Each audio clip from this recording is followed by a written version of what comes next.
Peace, and welcome to Kicking and Eating. I'm your host, Shihan Chef Yah Sigidi. And we have finally reached the last episode of The Conquering Lion, my brother HERU Nekhet. We admire him being the first person on this podcast to see the vision and realize that this is bigger than what anybody thought it was going to be. But we'll continue to be consistent and interview martial artists who are doing things and are doing stuff in the community. Let's continue to the next episode. Kicking and eating. We talk about martial arts and what's happening. Kicking and eating. We're breaking bread on the spot thing. Kicking and eating with my guest, that's a sure thing. Kicking and eating. Our praises due to the one that made all things.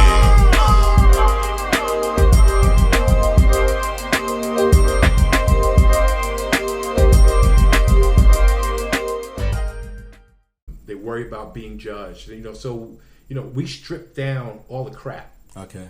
Break you down, physically, because our primary mode of being is physical. That's how we get to the emotional. Yeah. And when I'm breaking down physically, the truth about everybody comes out. Sound like back in the days, because I remember the Sunday class used to be an hour straight of nothing but cardio. Then you start going into form and mat work and things like that. Right. And then fight in the last hour. And that's what we do. And so, and we cover a range of things. So we cover empty hand fighting on all ranges, whether it's around, standing up, close range. But our whole thing is about moving forward. We have no backwards movements. Okay. Everything is moving forward and offline. Our whole goal is to get it over in 2 to 5 seconds. Okay. So we don't spar. We train in what we call scenario-based training. To take them down quick as possible. But we create scenarios that are realistic. Okay. Because what I've discovered also in martial arts, if you train a certain way and then in the real world it doesn't fall into place that way, you won't fight the way you trained. Okay. Right? So you have to train the way you would fight. All right. And so everything is scenario based. So we have a thing we call an interview. When somebody walks up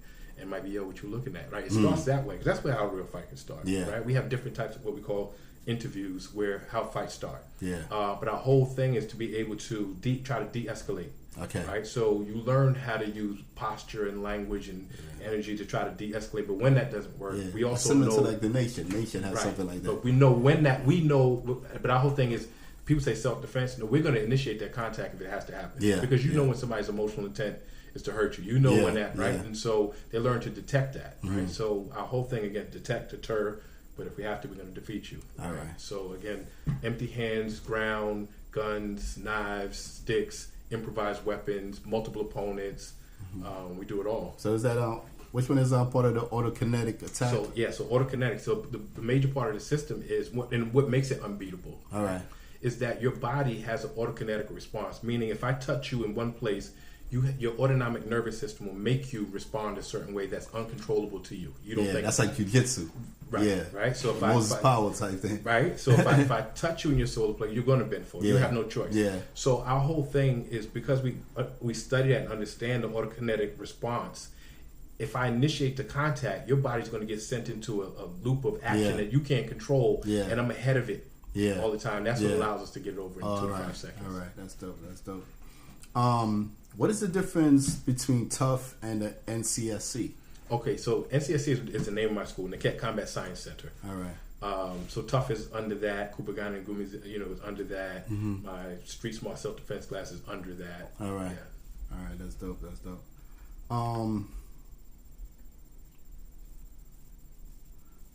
Basically, like, what events do you have coming up that you want people to know about? Oh man, we're like real underground secret. No, like you can't get into TUF unless you know somebody in TUF, and that's the way I originally got into Kupagana. If you didn't know somebody, but that's the way the mysteries was. Right, each one team you got to bring somebody in. Right. That's the way the old tradition. Right, and that's how you actually prevent it from getting in the wrong hands. That's the way.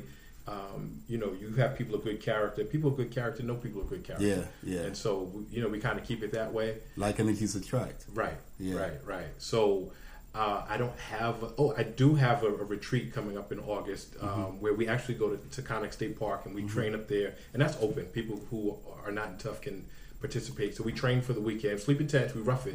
We sleep in tents. tents. Just like, because I remember, I think it was a few years ago or something.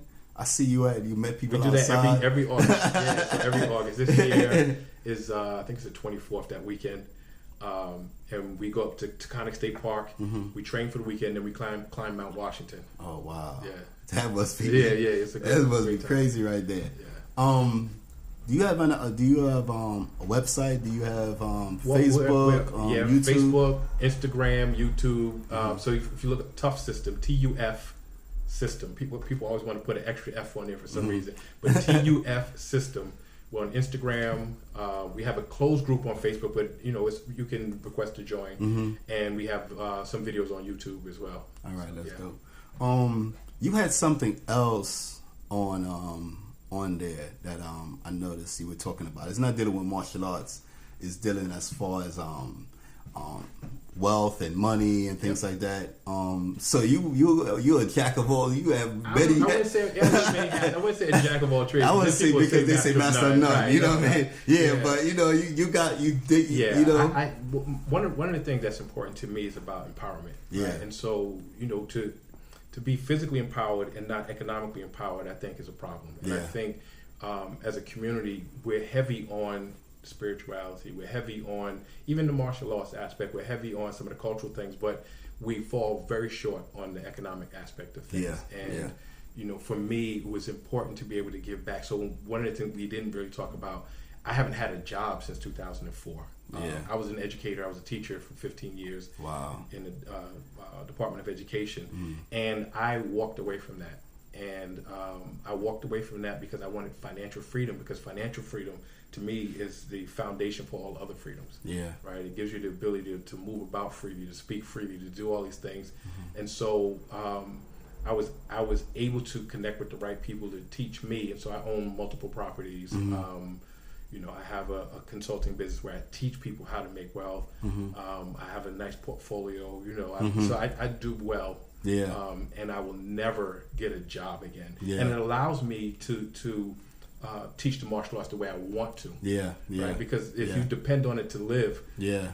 You gotta say, I can't do this, I can't do that. Give out 1,000 colored belts and and have the kids' classes and And it's just by hearing you say that, it makes me so proud of the system that I came up on, because my great grandmaster at Pew, he only promoted once a year, and that was if he thought that you were ready to be promoted once a year. Right. So I think it took me 15 years.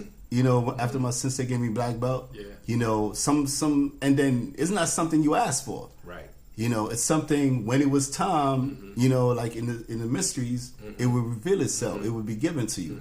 So a lot of people out there, I see everything is so McDonald's, so watered down now. Right. It's like watered down belts. Right. It's like you want to, and a lot of the thing is that people just want to make money.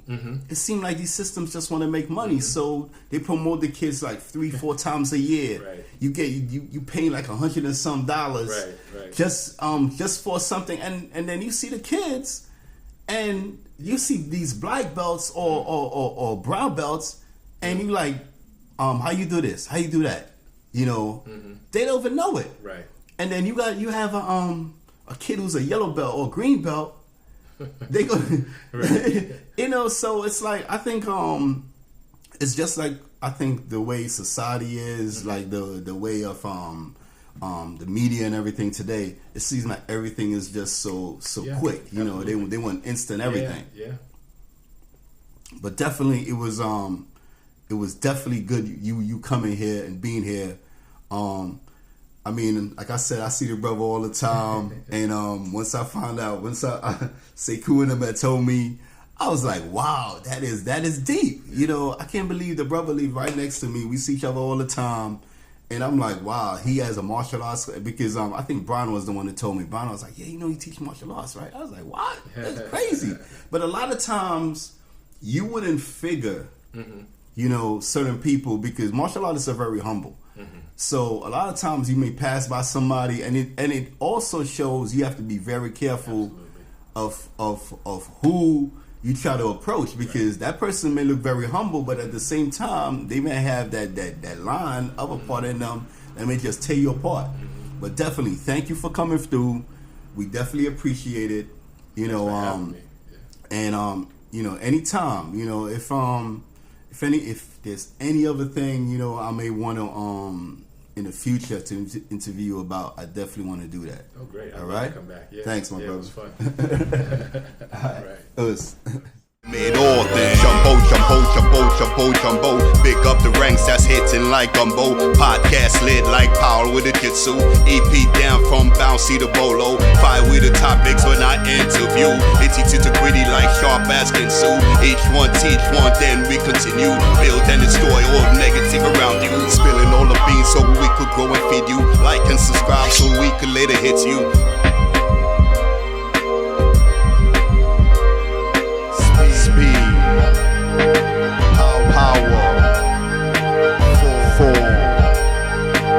Technique, humility, and gracefulness.